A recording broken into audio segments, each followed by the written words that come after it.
السلام علیکم ورحمۃ اللہ وبرکاتہ۔ میں ہوں ڈاکٹر سلمہ، امید ہے سب خیریت سے ہوں گے۔ تو ہماری شادی کا ہو رہا ہے پارٹ 3۔ تو اس میں آپ کو یہ بتانا چاہتی ہوں کہ میری جب شادی ہوئی تو اس وقت بہت زیادہ، ان دنوں میں 2010 کی بات ہے، تو بارش نہیں ہوتی تھی۔ مجھے یہ بتایا گیا کہ جس دن آپ کی مہندی ہوگی اس دن بارش ہوگی تو آپ کا بچہ 2010 میں ہی جو ہے نا اس دنیا میں آپ کے پیٹ میں آ جائے گا۔ بس وہ اسی مطابق اسی طرح ہی ہوا۔ 2010 میں میری شادی ہوئی اور اس کے بعد میرا بیٹا میرے پیٹ میں آ گیا۔ لیکن ایک عجیب سی سچویشن ہے، میں سب سے ایک ڈاکٹر بھی ہوں، ویسے سب سے سنتی بھی رہتی تھی کہ بچہ جب پیٹ میں ہوتا ہے تو بڑی گڑبڑ سی ہوتی ہے، طبیعت ٹھیک نہیں رہتی انسان کی۔ لیکن مجھے ایک عجیب سی فیلنگ آتی تھی، ایسے لگتا تھا کہ جیسے میرے ساتھ کوئی ہے، لیکن میرا نہ دل خراب ہوتا تھا نہ میں بیمار ہوتی تھی، یعنی کہ میں نے پورے 9 مہینے اس کو محسوس ہی نہیں کیا کہ میرے ساتھ میں کچھ ہے۔ یعنی کہ محسوس ہوتا تھا کہ میرا کوئی ساتھی آ گیا ہے، کوئی میرا ساتھ آ گیا، لیکن مجھے بتایا گیا کہ یہ آپ کا بیٹا ہے، چونکہ آپ نے وعدہ کیا، جیسے سورۃ آل عمران میں حضرت عمران کی بیوی جو حضرت مریم کی والدہ تھیں،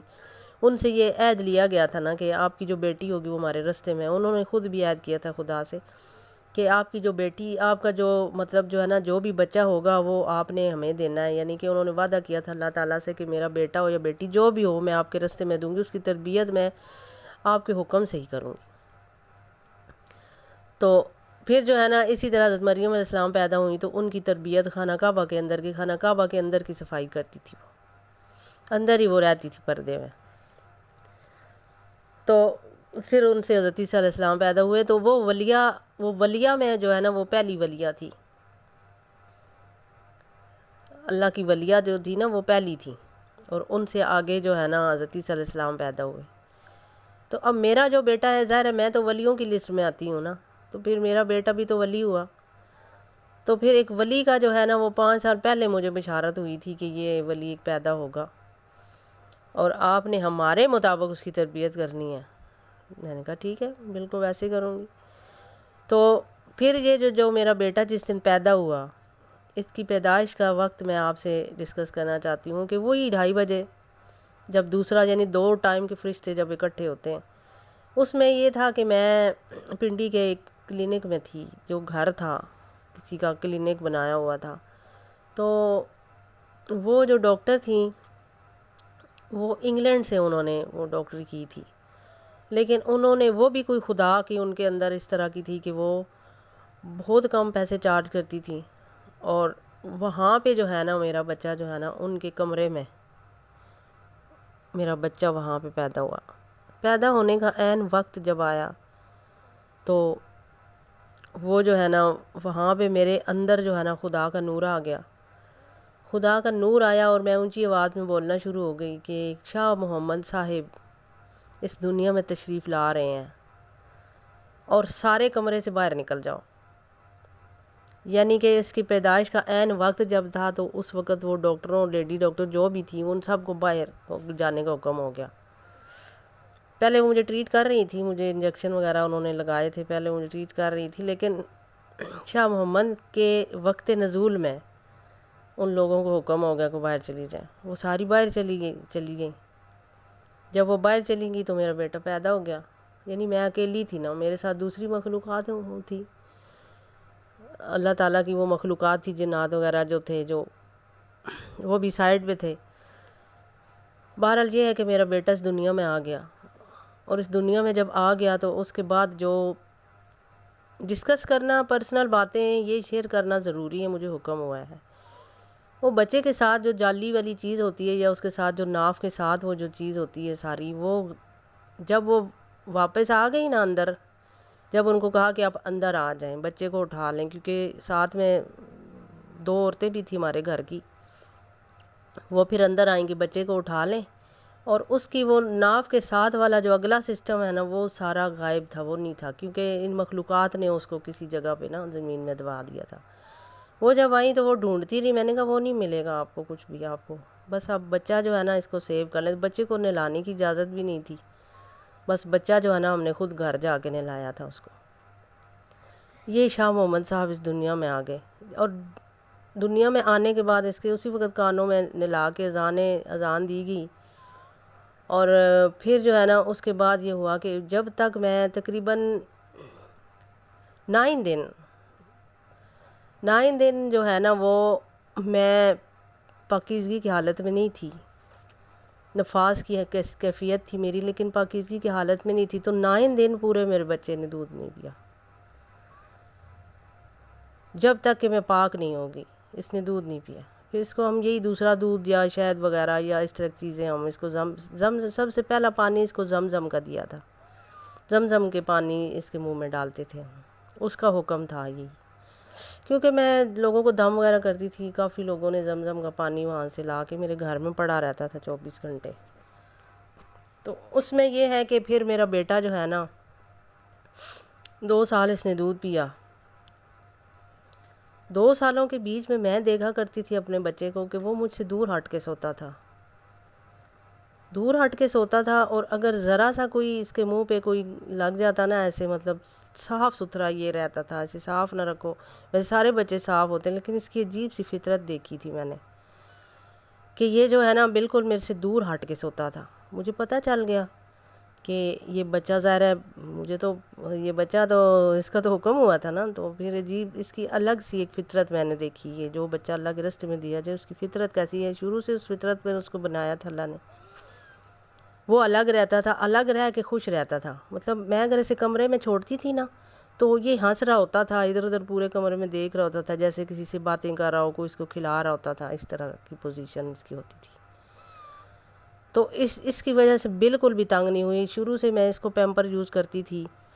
اور اس کے علاوہ کبھی بھی ہمارا جو بیڈ ہے یا کمرہ ہے، ظاہر میں دم بھی کرتی تھی، روحانیت میں ویسے بھی پیشاب وغیرہ نہیں ہوتا ہے تو اس میں پیمپر اس کو یوز کرتی تھی، اور پیمپر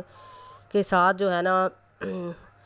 یہ ہوتا تھا کہ میں اسے جمعے والے دن جو ہے نہلاتی تھی، میں اس کو غسل کراتی تھی، مجھے حکم ہوا تھا کہ آپ اسے جمعے والے دن، اور دوسرا یہ ہے کہ جب بھی اس کو آپ پیمپر چینج کریں گے اس کے والد کے سامنے بھی نہیں کرنا، اس کو اتنا پردے میں آپ نے رکھنا ہے۔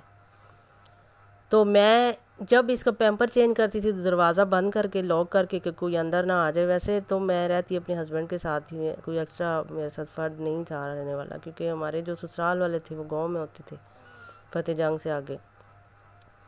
تو اس وجہ سے یہ جو ہے نا میں کمرہ لاک کر دیتی تھی کہ کوئی محلے کا کوئی بچہ وغیرہ نہ آ جائے، لیکن میں لاک کر دیتی تھی بس۔ تو اس کا پیمپر وغیرہ چینج کر کے، اور اس کو جب میں نہلاتی تھی تب بھی اس کا ایک خاص طریقہ تھا نہلانے کا جس میں اس کا پردہ زیادہ شو نہ ہو۔ تو پھر اس طرح یہ جو بچہ ہے نا آہستہ آہستہ جب بڑا ہوتا گیا، یعنی کہ شروع ہی سے جو ہے نا اس نے باتیں بھی بہت جلدی کرنی شروع کر دی تھی، جلدی اس نے باتیں شروع کر دی تھی، عام بچوں کو نسبت بہت جلدی اس کی زبان ہے۔ پھر میں نے جلدی اس کے لیے پھر یہ کیا کہ اس کو قرآن کی میں تعلیم دینی شروع کر دی۔ اب تعلیم کا مطلب کیا ہوتا ہے، قرآن کی باتیں ہوتی ہیں جو میں اس کو سکھا رہی تھی۔ اب قرآن ہم نے رٹا تو نہیں لگانا نا عربی کا، عربی لینگویج کو ہم نے رٹا لگا کر یاد نہیں کرنا، بلکہ اس میں جو خدا نے حکم دیا اس حکم کے بارے میں بتایا جائے۔ ایک بچہ ہے یا بندہ بیٹھا ہوا ہے، اس بندے کو ہم بار بار بولیں کہ تم نے اپنی بیٹی کو جو ہے نا وہ 3 طلاقیں ہو جائیں تو دوسری شادی کروا دینی ہے، اتنی عدت ہے، اس بندے کو بار بار ہم یہ بولیں تو وہ بندہ کاروبار کی وجہ سے پریشان ہو کہ مجھے کاروبار کیسے کرنا چاہیے، اس میں خدا کی کتنی زکوٰۃ بنتی ہے، اور بار بار اسے طلاق کی بات کہیں گے تو اب اس کی ضرورت تو وہ طلاق والی بات نہیں ہے نا، اس کی ضرورت تو وہ بزنس کی بات ہے جس کے لیے وہ آیا ہے۔ اس لیے ہر بندے کے مسائل جو نبی پاک وہاں پہ حل کرتے تھے نا، تو جو وہ پوچھنے آتے تھے وہ مسئلہ بتاتے تھے، اور ہم کیا کرتے ہیں جی، قرآن کو پڑھی جاتے ہیں دوسروں کے سامنے، ہاں جی پڑھو اور عربی لینگویج کے رٹے لگاؤ، تو یہ چیز نہیں ہوتی۔ کیونکہ آپ نے دیکھا ہوگا کہ آپ نے اگر ترجمہ کیا ہے تو ایک ہی آیت کے اندر مختلف چیزیں، آپ نے مختلف چیزیں نہیں لوگوں کو بتانی، آپ نے وہ چیزیں بتانی ہے جو وہ آپ سے سوال کر رہے ہیں، جو پوچھ رہے ہیں، ٹھیک ہے۔ تو میں آپ کو یہ بتانا چاہ رہی ہوں کہ قرآن کو ایسے نہیں پڑھتے جیسے آپ لوگوں نے بنایا ہوا ہے، آپ لوگوں نے یہ مسئلوں کا حل اس میں لکھا ہوا ہے، اور ہم کہتے ہیں جی میرے بچے نے قرآن حفظ کر لیا ہے تو وہ بہت بڑا بن گیا ہے، اور اسی کے غرور میں ہم رہتے ہیں۔ ایسی بات نہیں ہے، حفظ نہیں، اس کو آپ نے یاد اگر کرنا ہے نا پورے قرآن کو، تو اس کا مطلب یہ ہے کہ آپ کو قرآن کا ہر مسئلہ پتہ ہونا چاہیے۔ اگر کوئی بندہ آپ سے پوچھے اسے جواب دے دیں. اس کو حفظ کہتے ہیں، یاد کرنا کہتے ہیں، سمجھنا کہتے ہیں، جو میں آپ کو شیئر کرنا چاہ رہی ہوں. اب اس بچے کے بارے میں ہی یہ میں سیریل شروع کر رہی ہوں، جو کہ میرا شاہ محمد صاحب کی زندگی کے بارے میں. تو تب میں آپ کو یہ بتا رہی ہوں اس بچے کے بارے میں، کیونکہ یہ اللہ کا ولی ہے اور میں اللہ کی ولیہ ہوں جو کہ اس کو گائیڈ کر رہی ہوں. ابھی گائیڈ کر رہی ہوں، سارا کچھ سمجھا رہی ہوں، کیونکہ یہ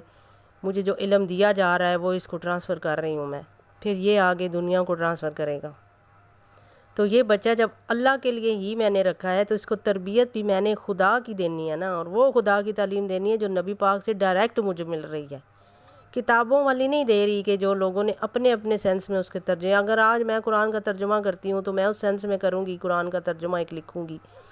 کہ جو مجھے خدا سے علم حاصل ہوا وہ لکھوں گی. لیکن یہ لوگ جو بھی ترجمہ کر رہے ہیں یہ اسی کو کچھ بہتر انداز سے اور ترجمے کی مختلف کتابیں چھاپ رہے ہیں نا، اشاعت کر رہے ہیں، یہ بہتر طریقے سے سمجھانے کے طور پہ کر رہے ہیں. مگر ایک بندے نے اگر ترجمے میں تھوڑی بات سمجھائی تو وہ ذرا مزید بہتر طریقے سے اس کو سمجھانے کے لیے مختلف تراجم ہوئے ہوئے ہیں نا، وہ اسی طریقے سے جو پرانے چلے آ رہے ہیں. لیکن میں آپ کو وہ چیز بتا رہی ہوں جو ڈائریکٹلی میں نے نبی پاک سے سیکھی ہے، ان سے وہ والی چیز شیئر کر رہی ہوں. پھر یہ جو بچہ تھا نا، یہ اس کا دل کرتا تھا کہ مجھے پانی پلائے، دودھ نہ پلائے. جب اس کو دودھ میں نے چھڑوایا تو اس نے کبھی بوتل کے ساتھ، شروع میں بوتل کے ساتھ اس نے دودھ نہیں پیا تھا کبھی، نہ یہ بوتل کے ساتھ دودھ پیتا تھا اور نہ ہی یہ پانی پیتا تھا اس کے ساتھ. یہ مطلب ایک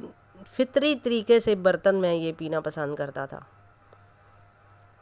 اور پھر اس کو اسی طریقے سے جو ہے نا، اس کے پھر میں نے مختلف اس طرح کپ وغیرہ یا اس طرح کی چیزیں میں نے رکھی، کیونکہ اس نے بوتل اسے پسند ہی نہیں تھی. یعنی کہ میں آپ کو اس کی نیچر شیئر کر رہی ہوں کہ جو بچہ ہم نے خدا کے راستے میں دیا، یا جس کا 5 سال پہلے مجھے جو ہے نا خدا کی طرف سے جو ہے نا مجھے بتایا گیا تھا کہ یہ بچہ ہوگا، تو میں اس کی فطرت کو آپ کے ساتھ شیئر کر رہی ہوں کہ جو بچہ خدا نے اسپیشلی طور پہ مجھے آنے سے دنیا پہلے بتایا، مجھے اسپیشلی طور پہ پھر اس بچے کی فطرت بتا رہی ہوں میں آپ کو. تو پھر یہ جو بچہ تھا، پھر وہ جب باتھ روم میں جاتا تھا نا تو یہ پورے باتھ روم کو خود ہی پانی گرا گرا کے، چھوٹا ہوتا تھا خود ہی پانی گرا گرا کے اس کو صاف کرتا تھا. یہ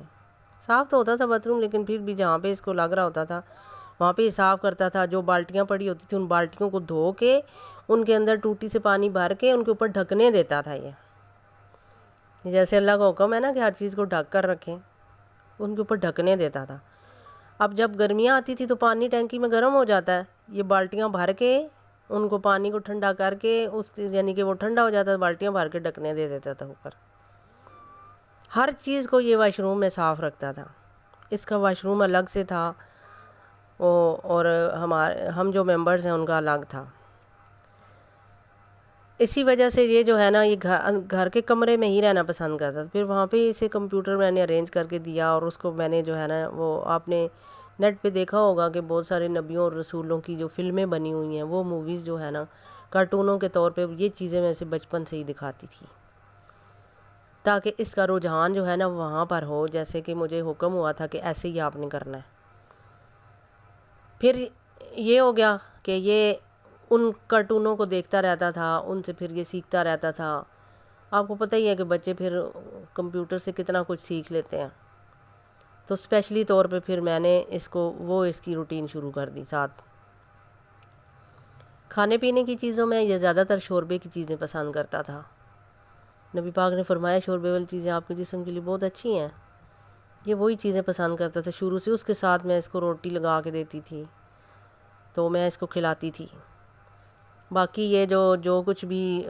چلے نا سیریلیک وغیرہ یہ کبھی اس نے پسند نہیں کیے. یہ ایسی اس طرح چیزیں پسند نہیں کرتا، فطری چیزیں پسند کرتا تھا یہ. تو بہرحال یہ چیزیں ہوگی اس کے کھانے پینے کی. اب مزید آگے اگلے پارٹ میں آپ کو بتاتی ہوں مزید اس کے بارے میں کچھ. ٹھیک ہے، اللہ حافظ.